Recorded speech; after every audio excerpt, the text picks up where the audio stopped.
Hi, this is Alexandros Lakovas with Chris Ward, and we're going to show you out of this problem reporting system which we implemented.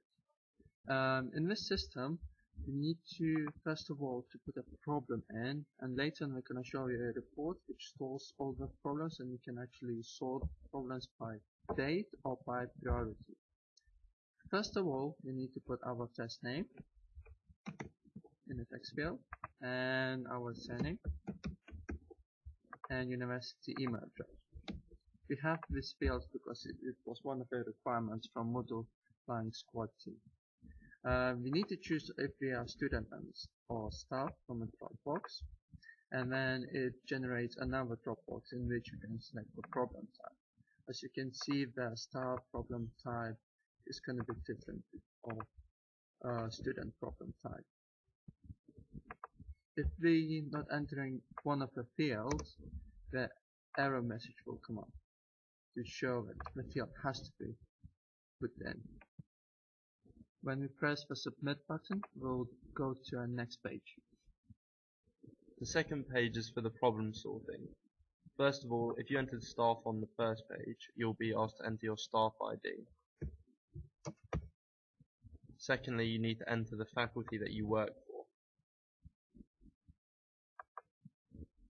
And then, depending on which problem that you selected on the first page, for example, if it was Moodle, you get a list of Moodle problems. But this is a problem for the copy request. So there's only one type of problem for that, so you select that. Now you can enter additional comments on the problem to let the Moodle Flying Squad know what the actual problem is that you're having.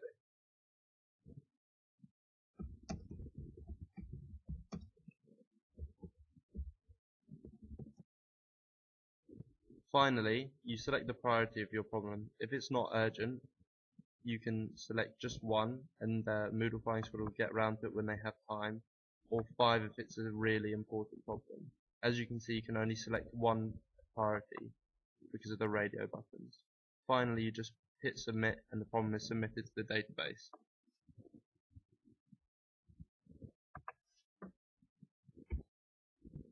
The report page is only accessible by staff members in the Moodle Flying Squad.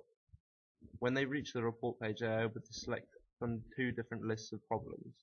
The general IT problems which are being filtered out by the systems are displayed in one, whereas the actual Moodle problems which they deal with are displayed in another.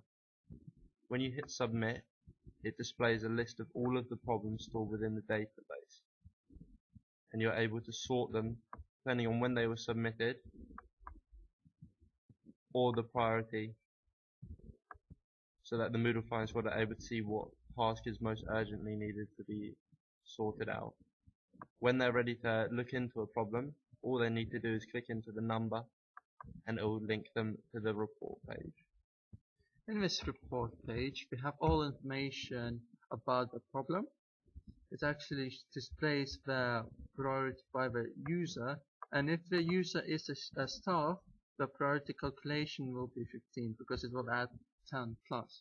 Because the staff problems are more important than student problems, and Moodle Flying Squad team has to fix those problems first. As you can see, the error number ID, as you can say, it's 14. Category is Moodle. Problem is about creation of coursework submission. Description, it displays the description. It displays the user ID as well, faculty, and it displays information about the person who submitted the problem as well. As you can see, it displays name, surname, email, and the date in which the problem was submitted on.